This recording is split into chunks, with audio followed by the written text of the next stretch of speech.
저녁 잡수시던 자리에서 일어나 겉옷을 벗고 수건을 가져다가 허리에 두르시고 이에 대야에 물을 떠서 제자들의 발을 씻으시고 그 두르신 수건으로 닦기를 시작하여. 잘 대화를 하다가 예수님이 겉옷을 벗고 수건을 둘렀습니다. 유대인들 안에서는요, 하인들이나 하는 행동입니다. 겉옷을 벗고 수건을 허리에 두르고 발을 씻긴다라는 행위 자체가 가장 낮은 하인들이 하는 행위입니다. 근데 예수님이 주님이셨는데 이런 종의 모습으로 섬기려고 하니까 베드로가 주님, 제 발은 절대 못 씻으십니다. 절대 씻으실 수 없습니다 하면서 극구 거절을 합니다. 예수님이 네가 만약에 내가 이 씻어주는 걸 허락하지 않는다면 나와 아무 상관이 없다. 그 말씀을 하시니까 또 베드로가 그러면 발뿐만 아니라 머리도 몸도 다 씻어주십시오 라고 베드로가 예수님에게 요청을 합니다. 그리고 예수님이 하시는 말이 예수께서 대답하여 이르시되 내가 하는 것을 너가 지금은 알지 못하나 이후에는 알 것이다 라고 말씀합니다. 주인이지만 종의 발을 씻어주는 섬김, 어떤 주님이 우리를 섬기신다라는 의미를 가지고도 있지만 또한 하나님의 말씀의 물로 우리의 발에 묻은 흙, 먼지들을 씻어낸다라는 의미, 두 가지의 의미를 가지고 있습니다. 예수님이 지금도 우리의 삶에서 종처럼 되셔서 우리를 섬기신다라는 사실을 우리가 기억했으면 좋겠습니다. 예수님이 아주 권위적이고 어렵고 무서운 주님이다라는 이미지가 아니라 종처럼 되셔서 우리를 늘 돌보시고 돌아보시고 하나하나 상황을 살펴보시고 우리를 도우시는, 우리를 섬기시는, 발을 씻어주시는 주님이다라는 거예요. 뒤치다꺼리를 한다라는 표현이 있습니다. 예수님이 하는 일이 그렇습니다. 사고는 우리가 칩니다. 상황은 우리가 더럽힙니다. 망하게 하는 건 우리가 합니다. 하지만 주님이 다 뒤따라 다니시면서 앞서가시고 뒤따라오시고 옆에 계시면서 우리가 치는 사고들, 우리가 내는 문제, 사건들 주님이 하나하나 수습해 가시고 합력하여 선을 이루시고 우리를 도와주신다라는 거예요. 그렇게 우리를 씻어주고 우리를 도와주고 우리를 섬기는 분이 바로 예수님이다라는 것입니다. 예수님을, 나를 도와주시는 분, 내가 망치면 늘 와서 도와주시는 분, 수습해 주시는 분으로 생각하시기를 바랍니다. 뭔가 늘 대접을 받아야 되고 내가 있는 좋은 것을 들어야 되는 그런 분으로 생각하지 않으시기를 바랍니다. 예수님도 그런 말씀하셨죠. 병든 자에게라야 의사가 쓸데있다라고. 주님이 내 비참한 거, 내 병든 거 고치시는 분이다 라고 생각을 해야 그분께 가서 고침받을 수 있는 거예요. 내가 이렇게 고름이 가득하고 염증이 가득하고 병이 가득한데 주님 앞에 나아갈 수 있나? 이런 생각하면 예수님께 못 나가는 겁니다. 내가 이렇게 무너졌으니까, 지금 내가 이렇게 힘드니까 주님 앞에 가야지. 주님이 의사니까, 그리고 내가 병자니까 나 주님 앞에 가서 이거 다 고침받아야지 라는 마음을 가져야 참된 의사 되신 주님 앞에 그 모든 주님이 주고자 하는 은혜와 선물들을 받을 수 있는 것이다 라는 것입니다. 주님을 섬기는 자로, 더러운 걸 씻어주는 자로, 문제가 터진 걸 수습해주는 분으로 날 가장 아끼시고 허드렛 일까지 다 도맡아서 허리에 수건을 두르시고 날 돕는 분으로 생각해야 우리가 주님께 맡기고 의지하고 도움을 받을 수 있습니다. 이건 내가 사고친 건데 어떻게 주님께 맡기냐? 이런 미천한 일까지 어떻게 하나님께 맡기냐? 이거 어떻게 이것까지 뻔뻔하게 하나님께 기도하냐? 라고 생각한다면 하나님께 받을 수 있는 것이 적어집니다. 아무리 미련해서 문제를 일으킨 일일지라도 하나님, 제가 또 이렇게 문제를 일으켰습니다. 도와주십시오. 예수님 면목 없지만 저를 좀 도와주십시오. 제가 또 이렇게 더러워졌습니다. 저를 좀 닦아주십시오. 라고 예수님께 요청하는 여러분 되시기를 축복합니다.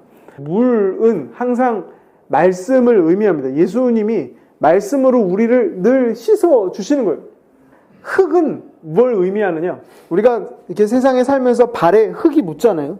그래서 유대인들은 항상 이 발을 물로 씻었는데, 흙은 세상의 더러운 것, 먼지, 티끌을 상징하고 또한 우리에게 적용하면 세상을 살아가면서 나도 모르게 생기는 불안, 염려, 나도 모르게 생기는 두려움, 걱정, 짜증, 분노, 상처로 인한 안 좋은 습관, 생각들, 내가 만들어낸 여러 안 좋은 사고와 생각들, 욕심, 정욕, 이런 것들을 말합니다. 우리 살아가다 보면 자연스럽게 흙이 묻습니다. 우리 살아가다 보면 자연스럽게 믿음이 흔들리기도 하고, 흙이 묻고, 염려가 묻고, 걱정이 묻고, 불안함이 묻고, 확신이 사라지고, 하나님 날 사랑하신다라는 거, 날 인도하신다라는 믿음도 사라지고, 그렇게 우리 안에 막 흙이 막 묻습니다. 잘 될까? 잘 될 수 있을까? 지금 난 이런 고질적인 문제를 갖고 있는데 이게 좋아질 수 있을까? 이게 더 나아질 수 있을까?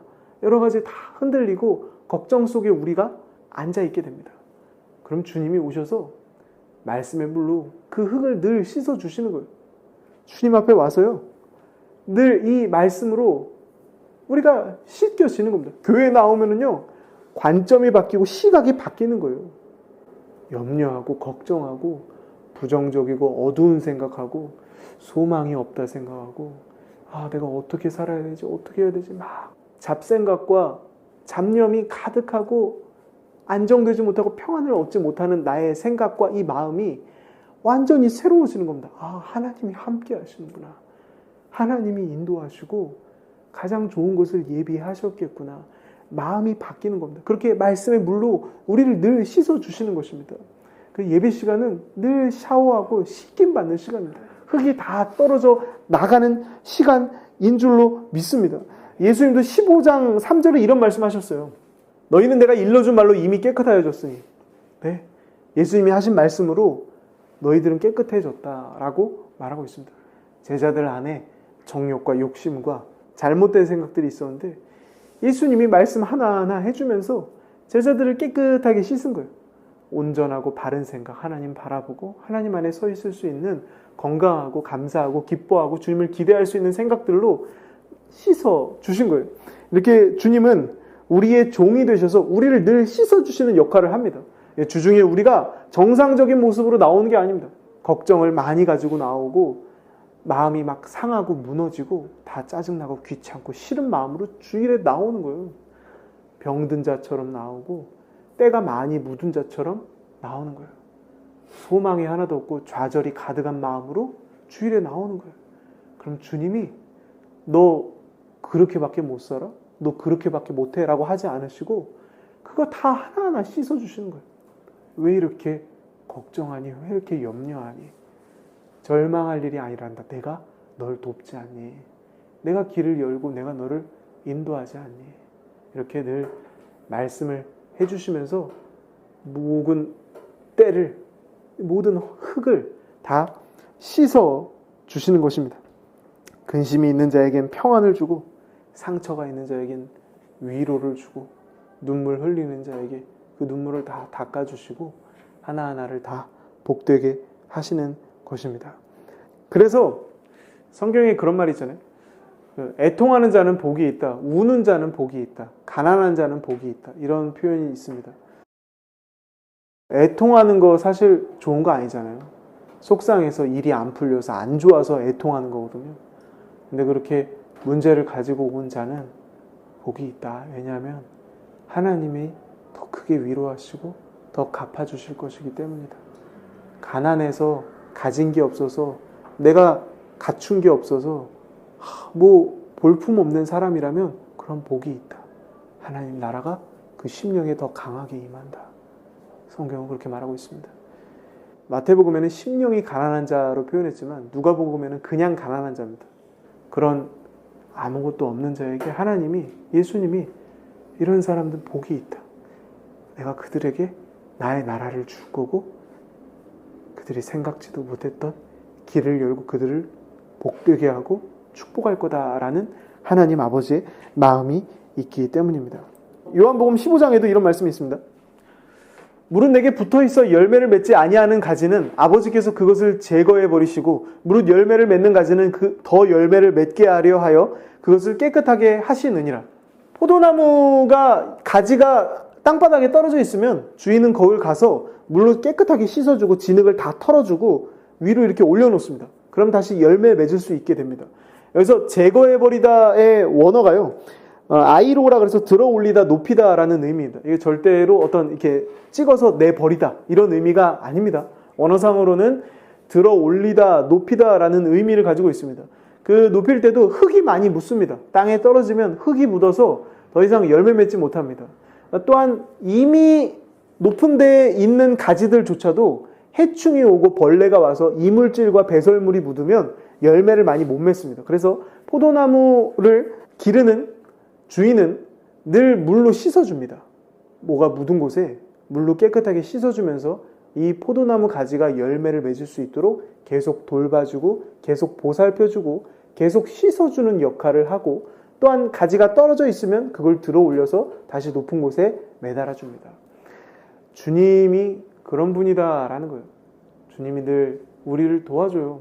우리가 때로는요, 배설물, 이물질이 묻은 수준이 아니라 그냥 아예 땅에 파묻혀서 진흙에 뒹구르고 있을 때도 있어요. 그렇게 아예 부정적인 생각과 여러 상처와 어두움에 휩쓸려 있을 때가 있어요. 아픔과 상처가 너무 클 때가 있는데, 인간적으로 보면 최악인데 하나님 안에서 보면 복이 있다라고 말씀하세요. 내가 깨끗하게 씻어주고 그 지난날의 괴로움을 갚아줄 거다. 내가 다 보상해 줄 거고 너를 더 복되게 할 거다라고 주님이 말씀하신다라는 것입니다. 이렇게 들어 올린다라고 말하고 있고, 또 열매를 이미 맺고 있는 가지는 더 열매 맺게 하려고 그것을 또 깨끗하게 한다라고 말하고 있습니다. 둘 다 결국은 둘 다 깨끗하게 하고 도와준다라는 의미입니다. 주님이 그냥 너무 사랑하시는 걸 잘하고 있는 내 자녀나 잘 못하고 있는 내 자녀나 가서 씻어주고 도와주면서 그들이 잘 할 수 있도록 계속 도와주는, 그분이 나무라지 않습니다. 계속 가서 잘 할 수 있도록 씻어주는 역할을 합니다. 우리에게 늘 오셔서 말씀을 주어서 우리가 살아나게끔, 우리가 일어나게끔, 우리의 생각이, 관점이, 시야가 바뀌게끔 우리에게 계속 말씀합니다. 내가 너와 함께한다. 내가 너의 길을 연다. 너의 길을 인도하는 자가 나다. 좌절할 일이 없다. 절망할 일이 없다. 내가 널 축복한단다. 내가 너의 길을 예비하고 준비했단다. 주님이 다 말씀하세요. 그래서 우리가 주님 덕분에 늘 일어날 수 있는 겁니다. 내가 성실해서, 내가 회복 탄력성이 좋고 잘 일어나서, 내가 성품이 좋아서 일어나는 게 아니라, 난 때로는 무너지기도 하고 때로는 진흙에 아예 짓이겨버리기도 하지만 주님이 늘 와서 씻어주는 거예요. 포기하지 않는 거예요. 나도 심지어 나를 포기할 때가 있어요. 야, 이렇게까지 내가 망쳤는데, 망했는데, 내가 이렇게까지 곤두박질 쳤는데 더 이상 일어나기도 싫다. 더 이상 회복하고 싶지도 않고 하나님이 뭐고 다 필요 없어. 이런 마음이 우리가 들 때가 있어요. 근데 주님은 포기 안 하는 거예요. 난 너 포기 안 한다. 난 너 끝까지 일으킨다. 난 너 끝까지 씻어주고 끝까지 말씀으로 채워서 가장 찬란하게 할 거야. 가장 너를 요긴하게 쓸 거고 널 통해 일할 거야 라고 주님이 말씀하십니다. 성경에 보면 꺼져가는 등불을 끄지 않고 상한 갈대를 꺾지 않는다라고 말하고 있습니다. 아무리 상했어도, 아무리 쓸모없어졌어도 끝까지 꺾지 않는다라고 말하고 있습니다. 여러분, 유대 땅에는 갈대가 수두룩빽빽합니다. 하나 상했으면 당장에 버리고 새 거 하나 꺾어서 쓰면 됩니다. 또 새 거 쓰면 돼, 또 새 거 쓰면 되고, 너무 갈대라는 게 많기 때문에 이거 뭐 상한 거 소중하고 귀중하게 여기지는 않습니다. 아주 하찮은 겁니다. 근데 그런 하찮은 갈대도, 상한 갈대도 절대로 꺾지 않는다. 끝까지 기다리고 끝까지 돕고 끝까지 옆에서 함께한다라고 주님이 말씀하고 있습니다. 주님이 너무 신실하고 좋은 분이라서 우리가 이 믿음의 길을 잘 걸어가고 하나님의 상급과 유업을 누리며 하나님께 영광을 돌리게 될 겁니다. 우리 그날이 왔을 때에는 주님, 제가 정말 잘한 게 아무것도 없는데 주님이 너무 좋은 분이라서, 주님이 너무 신실하고 성실하고 너무 좋은 분이라서 제가 이 자리까지 올 수 있었습니다 라고 우리 모두가 고백하게 될 줄로 믿습니다. 예레미야 17장에 이런 말씀이 있습니다. 이스라엘의 소망이신 여호와여, 무릇 주를 버리는 자는 다 수치를 당할 것이라. 무릇 여호와를 떠나는 자는 흙의 기록이 되어오리니 이는 생수의 근원이신 여호와를 버림이니이다. 주님을 떠난 자가 흙에 기록이 된다, 흙에 파묻힌다라는 그런 의미입니다. 결국 주님을 떠나면 여러 걱정과 염려와 인간적인 판단과 생각과 불안 속에 파묻혀서 살게 된다. 그렇게 하나님을 떠나면 사람의 길이 결국은 흙 속에 파묻힌다라고 성경이 말하고 있습니다. 이 13절 앞쪽에 보면 5절부터 또 말씀이 있는데요. 악인에 대해서 말하는데, 여호와께서 이와 같이 말씀하시니라. 무릇 사람을 믿으며 육신으로 그의 힘을 삼고 마음이 여호와에게서 떠난 그 사람은 저주를 받을 것이라. 여호와를 떠난 자는 흙에 파묻힌다라고 했죠. 여기서도 여호와를 떠난 사람은 저주를 받는다. 흙에 파묻힌다가 저주를 받는 것이랑 같습니다. 성경에도 뱀에게 너는 저주를 받아 너는 흙을 먹으면서 살 거다라고 합니다. 그래서 흙을 먹는다, 흙 속에 파묻힌다, 저주를 받는다. 이게 서로 조금 연결되어 있는 알레고리입니다. 여기서 보면 여호와께서 말씀하시는데, 악인은 무릇 사람을 믿는다. 첫 번째, 사람을 믿습니다.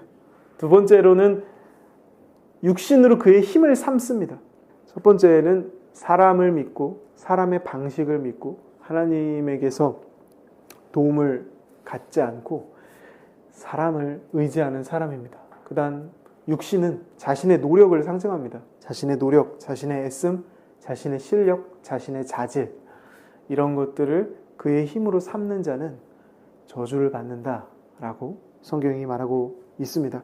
6절에 보면 이들의 삶을 어떻게 말하고 있냐면, 그는 사막의 떨기나무 같아서 좋은 일이 오는 것을 보지 못하고 광야, 간조한 곳, 건건한 땅, 사람이 살지 않는 땅에 살리라 라고 말하고 있습니다. 예, 사막의 떨기나무는 황량한 곳에 이파리도 제대로 없고 너무 누추하고 없어 보이는 나무입니다. 떨기나무라는 게 막 화려하고 막 잎이 많고 풍성한 그런 나무가 아닙니다. 막 이렇게 흔들리는, 사막에 너무 없어 보이고, 야 이게 죽은 거야 산 거야, 얘가 죽어 있는지 살아 있는지도 모를 정도로 그냥 굴러다니는 나무 같은 그런 나무가 떨기나무입니다. 사막의 떨기나무와 같은 삶을 산다라고 말합니다. 또한 좋은 일이 오는 것을 보지 못한다라고 말합니다. 좀 뭐가 좋은 건지 뭐가 나쁜 건지 뭘 피해야 되는지 이런 걸 제대로 알지 못하고 보지도 못한다. 하나님이 은혜 베푸셔도 그게 은혜인지 좋은 건지 하나님 일하시는 건지를 전혀 보지 못하는 삶이다라고 말하고 있습니다. 중국의 한 부호 류한이라는 사람이 재산이 7조 원이고 그 조직폭력배 두목이었는데 총 8명을 살해하고 7조 원이나 모았는데 젊은 나이에 사형을 선고받아서 죽게 되었습니다. 마지막으로 했던 편지의 내용이, 내가 다시 인생을 살 수만 있다면 작은 가게를 차리고 가족들을 돌보면서 자녀들과 좋은 추억을 만들고 소소하게 살 것이다.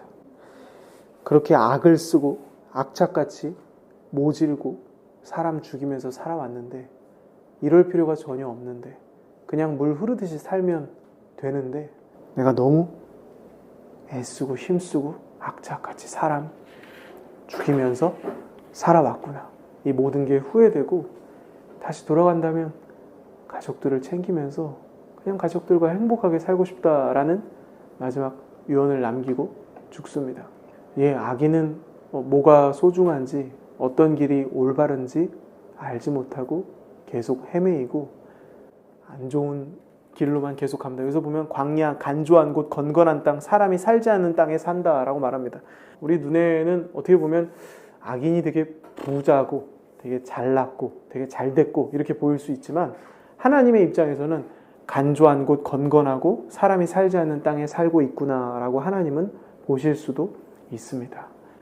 참 안 되고 안 되는 길로, 망하고 망하는 길로, 행복을 놓치고 또 놓치는 길로, 좋은 곳을 보지 못하는 길로 가고 있구나. 하나님 너무 안타깝게 보실 것입니다. 우리는 막 악인이 잘 되는 부럽다, 나도 저런 차 탔으면, 나도 저런 집에 살았으면, 뭐 이런 생각도 우리는 할 수 있지만 하나님의 입장에서는 악인의 길이며 사람이 살지 않는 땅이다, 그런 곳에 살고 있구나라고 보신다라는 것입니다. 이게 악인에 대한 설명이고요, 의인에 대한 설명도 나옵니다. 그러나 무릇 여호와를 의지하며 여호와를 의뢰하는 그 사람은 복을 받을 것이라. 8절로 넘어가면 그는 물가에 심어진 나무가 그 뿌리를 강변에 뻗치고 더위가 올지라도 두려워하지 아니하며 그 입이 청청하며 가무는 해에도 걱정이 없고 결실이 그치지 아니함 같으리라. 물가에 심어진 나무는요, 물가에 심겼기 때문에 늘 물을 쭉쭉쭉 에너지와 수액을 다 빨아들일 수 있는 상태입니다. 그래서 아까 사막의 황량한 나무와는 완전히 다른 겁니다. 언제나 하나님으로부터 은혜를 공급을, 도우심을, 사랑을 늘 받는 삶입니다. 뭘 해도 주님이 은혜 주시고 인도해 주시고 공급해 주시고 도와주시고 붙들어 주시는 삶입니다. 그 뿌리를 강변에 뻗쳤다라고 말하고 더위가 올지라도 두려워하지 않는다라고 말하고 있습니다. 더위는 우리의 삶의 어떤 위기나 어려움들입니다. 그런 일에도 하나님의 도우심이 너무 확실하고 하나님의 인도하심과 나를 호위하심과 보호하심이 너무 확실해서 더 이상 두려워하지 않는다라는 겁니다. 원어상으로 두려워하다라는 표현에 보다라는 의미도 갖고 있거든요. 그래서 더위가 오는 것을 자꾸 보지 않는다라는 의미도 가지고 있습니다. 악인은 좋은 일이 오는 게 이게 좋은 일인 줄 모르고 안 보는데 의인은 안 좋은 일에 대해서 이게 올 때 잘 보지 않는다라는 거예요. 안 좋은 일이 오는 걸 알고는 있죠. 하지만 그걸 여러 번 자꾸 생각하고 계속 반복해서 그걸 바라보는 일을 하지 않습니다. 안 좋은 일이 있구나. 근데 하나님의 은혜는 더 많겠구나. 날 도우시는 손길은 더 좋은 일들을 행하시겠구나 라고 생각하면서 안 좋은 일을 자꾸 보는 일을 안 한다라는 것입니다. 많은 사람들이 위기가 오고 어려움이 오면 그 안 좋은 일을 자꾸 생각합니다. 과거의 상처도 우리 상처 받아보면 알잖아요. 상처된 일을 자꾸 생각합니다. 이럴 수 있어. 그 사람이 나한테 이럴 수 있어. 그때 그러면 안 됐었지. 막 하면서 그 상처를 자꾸 생각하면서 오히려 우리 스스로를 갉아먹고 우리 스스로를 망칩니다. 근데 그런 것들을 생각하고 보지 않는다라고 말하고 있습니다. 또한 그 잎이 청청하다. 나무에게 있어서 잎은 건강입니다. 나무가 건강을 잃으면 잎부터 시들어집니다. 축 늘어지고 색깔이 변합니다. 근데 나무가 건강하면 아주 잎이 푸르르고 청청하게 됩니다. 그래서 우리가 건강하다라는 말입니다. 하나님이 우리를 도와주셔서 우리에게 늘 건강을 공급하세요. 우리가 살면서 우리 건강을 해치는 일을 우리가 해요. 우리가 이래저래 바쁘게 살고 정신없이 살면서 건강을 해칠 만한 행동을 우리도 모르게 합니다. 그럼 주님이 그때마다 회복을 주고 건강을 주고 치료를 줘요. 주님은 늘 건강과 치료를 공급하시는 분입니다. 그래서 우리가 때로는 아플 수도 있죠. 병원 갈 수도 있고 기력이 쇠할 수도 있어요. 근데 금세 머지않아 주님이 또 치료를 주시고 건강을 주셔서 금세 건강해지고 회복되고 이전보다 더 건강해지는 것이 바로 우리의 삶인 줄로 믿습니다. 가무는 해에도 걱정이 없다. 가무는 해는요, 흉년인 해입니다. 한 해 자체가 흉년인 거예요. 우리에게 적용하면 어떤 경제 위기, 국가적 위기, 내 주위에 있는 사람과 나를 포함해 모두가 정말 어려워지는 그런 재난, 그런 어려움이 와도 걱정이 없고 결실이 그치지 아니함 같으리라. 나무에게 있어서 결실한다라는 거 우리에게 적용하면 계속해서 주 안에서 은혜를 받고 형통하고 열매 맺고 나의 하는 산업과 나의 일이 확장되고 나의 자녀들은 계속해서 더 잘되고 나의 아내와 나와의 관계는 더욱더 좋아지고 모든 영역이 더 복이 있고 잘 되게 된다라는 겁니다. 그렇게 가무는 해 너무 안 좋은 소식만 가득하고 사람들의 이 말이 다 흉흉한 그런 시절에도 걱정이 전혀 없으며 결실이 그치지 않는 삶이다라고 우리의 삶은 그런 삶이다라고 성경이 말하고 있습니다. 하나님이 이 모든 걸 다 이루실 것입니다. 우리가 신실해서가 아니라 하나님이 너무 좋은 분이라서 끝까지 은혜 베푸시고 축복하시면서 물가에 심기어진 나무처럼 살게 하실 줄로 믿습니다. 하나님 안에서의 형통을 성경은 계속 말합니다. 모든 영역을 다 도와주는 모든 영역의 형통을 하나님이 말씀하세요. 여러분, 그런 형통은요, 위기가 없고 어려움이 없고 좌절이 없다는 결코 아닙니다. 좌절도 오고 절망도 오고 위기도 오고 낙담도 오고 별의별 게 다 옵니다. 하지만 그때마다 은혜로 더 극복하고 더 열매 맺고 내가 더욱더 성장하고 성숙하고 더 좋아지는 것입니다. 우리가 이제 사회에 이미 진출한 분도 있고 아직도 진출하지 않은 분도 있고 다양한 위치에 있잖아요. 앞으로의 길 가운데 하나님이 분명히 이와 같이 물가에 심겨진 나무처럼 우리를 형통하게 만들어 줄 겁니다. 근데 삶에 문제가 없다? 그건 아닙니다. 많은 문제를 만날 겁니다. 많은 괴로운 일, 악소리 나도록 너무 속상하고 괴로운 일을 분명히 만날 겁니다. 근데 하나님이 그때그때마다 허리에 수건을 두르시고 우리를 늘 씻어주시고 우리를 늘 일으켜주시고 도와주셔서 우리가 그 모든 위기와 환난과 어려움들을 잘 견뎌내고 하나님께 영광을 돌리게 될 줄로 믿습니다. 요한복음 13장으로 다시 돌아가면은요, 내가 주와 또는 선생이 되어 너희 발을 씻었으니 너희도 서로 발을 씻어주는 것이 옳으니라. 예수님이 주님이시고 선생님이신데도 우리 발을 씻어주셨습니다. 이건 두 가지를 의미한다라고 말씀을 드렸죠. 첫 번째는 섬긴다, 낮아져서 누군가를 섬기고 도와준다라는 말씀이고, 두 번째는 하나님의 말씀을 전해주어서 그 마음에 흙이 묻은 것을 씻어준다라는 의미입니다. 갈라디아서 6장에 같은 말씀이 있는데요. 사람이 만일 무슨 범죄한 일이 드러나거든 신령한 너희는 온유한 심령으로 그러한 자를 바로잡고 너희 자신을 살펴보아 너도 시험을 받을까 두려워하라. 아니, 여러분 주위에 범죄한 자가 있다면, 잘못된 길을 걸어가고 망하는 길로 가고 여러 죄를 짓는 미련한 사람이 있다면 신령한 너희는 온유한 심령으로 그러한 자를 바로잡아 주어라. 이게 무슨 지적하고 혼내라 이런 말이 아닙니다.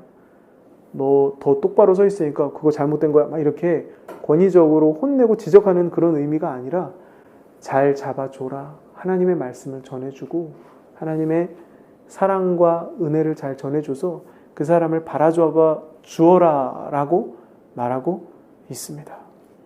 너 자신을 살펴보아 너도 시험을 받을까 두려워하라. 너도 동일한 시험을 받지 않도록 경계하고 서 있어라 라고 성경이 말하고 있습니다. 우리 주위에 있는 사람들 중에 낙담에 있고 좌절에 있고 또 여러 아픔 가운데 있는 자들을 우리가 잘 사랑으로 또 섬길 수 있었으면 좋겠습니다. 아, 힘들죠. 저도 많이 힘들었는데 힘내세요. 잘 될 거예요. 라고 우리가 옆에서 계속 그러한 자를 바로잡아주는 일을 잘 해냈으면 좋겠습니다.